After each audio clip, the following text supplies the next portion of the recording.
Hey y'all, welcome back to the garage, welcome back to the channel. I know you think I've been off on a hiatus and just not uploading anything. That's not the case. If you've ever tried this YouTube stuff, everybody tells you when your channel's doing well and it's really growing, don't mess with it. Channel's been growing really well. Been getting a lot of subs. Thank you everybody for subscribing to the channel. Just about close to earning that 1 penny from YouTube for 1 million views. Or something along those lines. I don't know what it is. But anyways, I don't have anything really planned for today. Just kind of thought I'd show you what I'm working on. I'm still working on the 57. It was pretty fun. We pulled the trims off of the front. Yeah. Man, I have no idea how difficult that is to point at shit when you're looking in a camera. Anyhow, I'm going to go over how to get those trims off of there. I'm just finishing up everything on the 64 Impala, although I am waiting for a set of fans to show up. But let me show that to you. Alright, so the 64 Impala came in and this thing had a basket of problems to get taken care of. Number one is it wouldn't run. Number two, it wouldn't idle. Wouldn't really go. Had all sorts of electrical problems, had headlights that weren't working, had rear tail lamps that weren't working, the beat button didn't work, and the entire horn system, I'm telling you, from this relay all the way back to the steering column was shorted out. Anyhow, got this thing running. Matter of fact, let me just fire it up. This is probably what the customer is going to be the most thrilled about, because this thing was a bear to get started before. So check it out. Key in. Hasn't run yet at all today. No engine temperature, no throttle.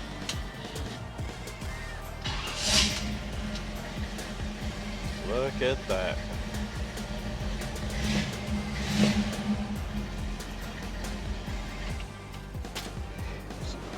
So that's driving. The beeper works. Fixed some lights on the inside. Those weren't working. Tail lights, I think I already talked about that. Turn signals weren't working because that's why part of the horn wasn't working.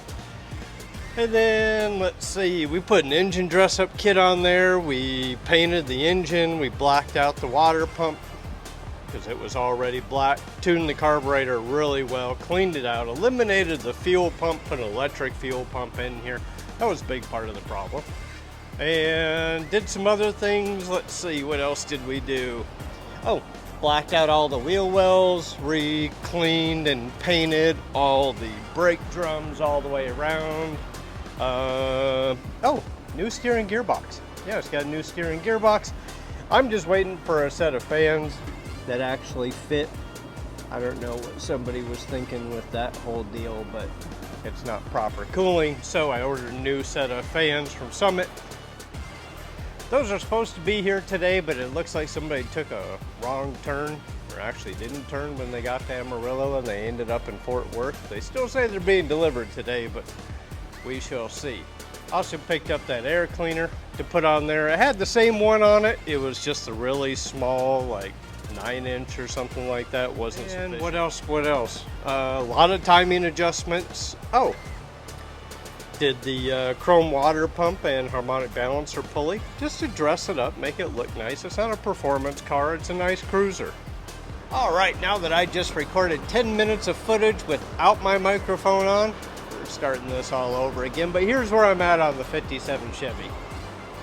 Continental kit with spare tire on the back. The Continental kit sump down here was all chipped up, so we're getting that taken care of. Same thing with the latch. This is all shot in a good epoxy primer. I'm going to let that sit for several days before I attempt to even go sanding on that. Just makes it a lot easier. Over here on the car, we ended up taking the rear glass out of it and the seal because we had some corrosion around the window channel. And once we got all that out of there, we actually found we had heavy pitting down here.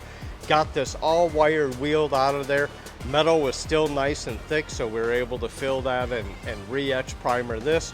The reason it's already blue is I was starting to do some color matching, but over on the other side, you can kind of see what it looks like. Not that the color match has to be dead on, well, I like everything perfect, but hardly any of this at all is going to show. I would almost tell you that 90% of it's not going to show at all. The top's not going to matter because this is all going white again. Then you have your chrome trim and accents.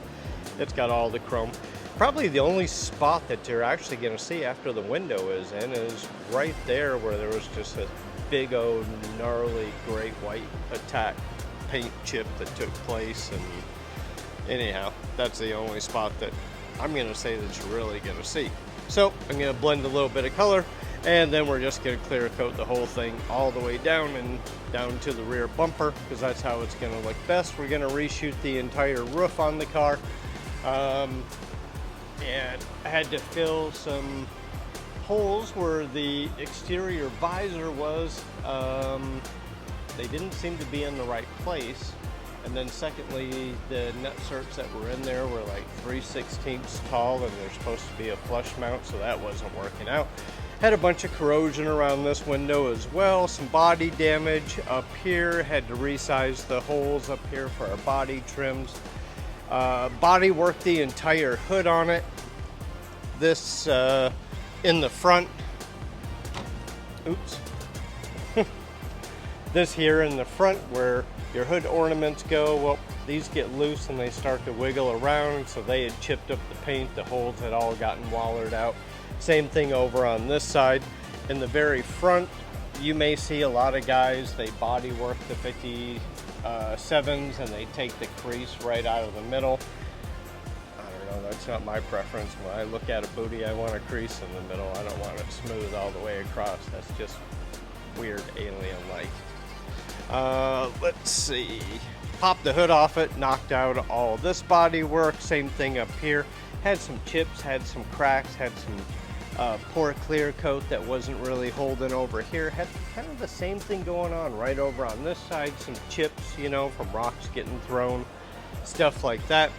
Fixed up the windshield rain tray real good. Over on this side of the car, the A-pillar, and that's just some magic marker I had put on there, but the A-pillar had actually rotted out from the inside, rusted out, so got that all cleaned out of there. That was like doing dental surgery. That was a whole bunch of fun.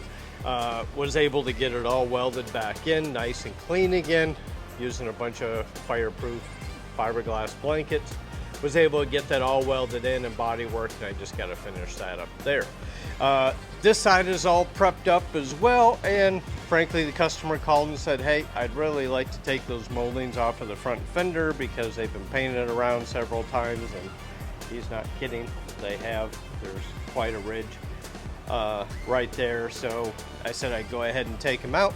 And well, you got two choices when it comes to taking those moldings off. One is you can take this entire front clip off the car, and it's not a lot of fun to do.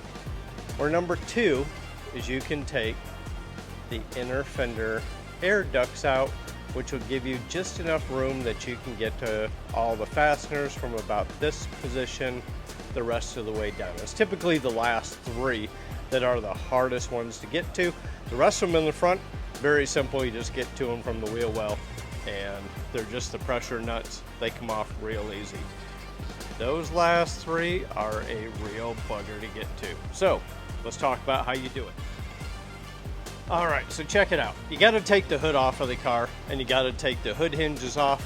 The hood hinges sit right back in this area, and that's right where you need to get your hand to, because if you see that black tube right there, that is exactly what you need to pull out of this car. Now, this black tube right here, right here has like a, it's kind of like a rubber boot. That's what gives it its seal. You can see this one is split, it's dry rotted. They don't last very long. It's kind of like one of those 7 to 10 year items. So that one's probably not going to survive.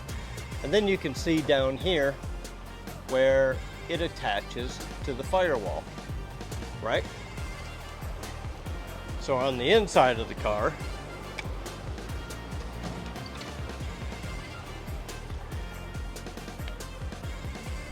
you will see up here, that is where your duct is.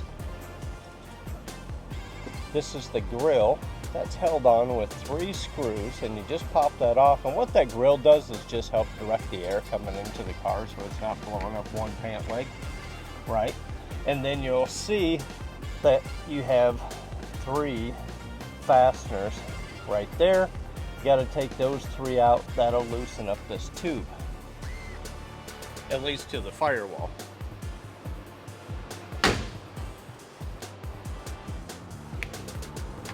Inside the wheel well,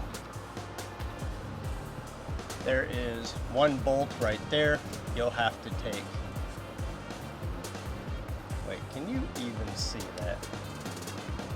Maybe. Okay, that 1 bolt right there, you're gonna have to take that out. That mounts the tube to the wheel well.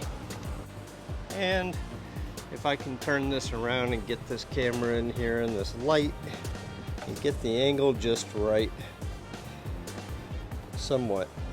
Okay, you are gonna see, and of course I can't tell where my hands are, right there.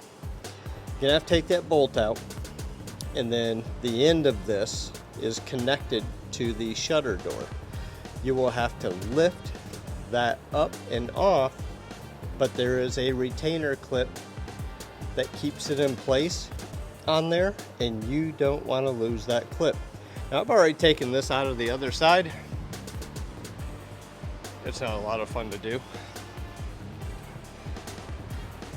Actually, it's not fun at all.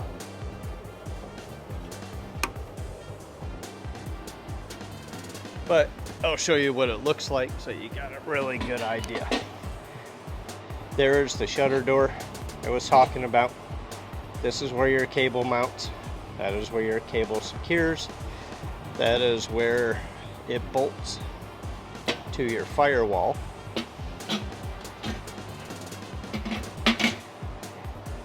And that is the 1 mounting bolt that will go to your wheel well.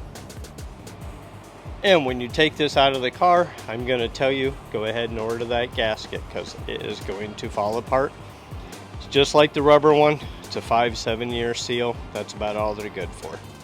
Now, don't be confused and think that it's still going to be easy to get that out of there. It's not, okay? I'm just going to tell you right now, it's going to take some patience and finagling that part around to figure out exactly which angle it needs to be on to come out of there, but it will come out of there. And then you can get to your fasteners all on this side.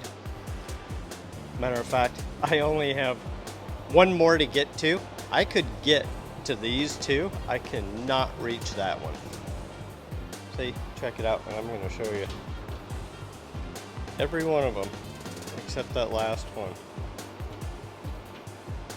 And I gotta finish getting the duct out to do it. Good time. And the last thing that I'm doing right now is this. So this is my C5. This was a coupe. I converted it to a, I don't know.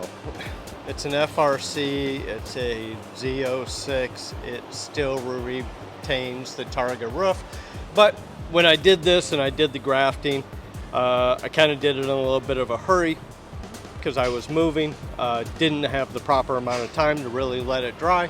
And basically what happened is my bodywork had shrunk back. It kind of showed the crease where I had fiberglass, and let me correct that, SMC is the product that you use, but where I bodyworked the 2 of them together to create my whatever this is. And basically that started to show, so I have bodyworked this, I have epoxy primered all of it, and I just about got this ready to paint, and I'm trying to get it done for the second or first, how about the first weekend in September, which is the Lonesome Roundup, which is Kesse James's car show over in Dipping Springs. And well, I don't know, I'd like to drive the car over there. I didn't make it last year. I'd really like to make it this year, but I'm not going to take it with the roof looking like that. Not that I'm entering the car in the car show. I don't think it's near that quality that we're going to find over there, but I still just want to drive it there. So anyways, that's what I got going on. Thanks for tuning in. I'll get another video out up here pretty soon, maybe on the 57, or maybe just going to the Lonesome Roundup. I don't know. We'll see. Who knows? Anyways, thanks for tuning in. Be sure to hit that like button. Press that subscribe button. I appreciate it. We'll see y'all next time.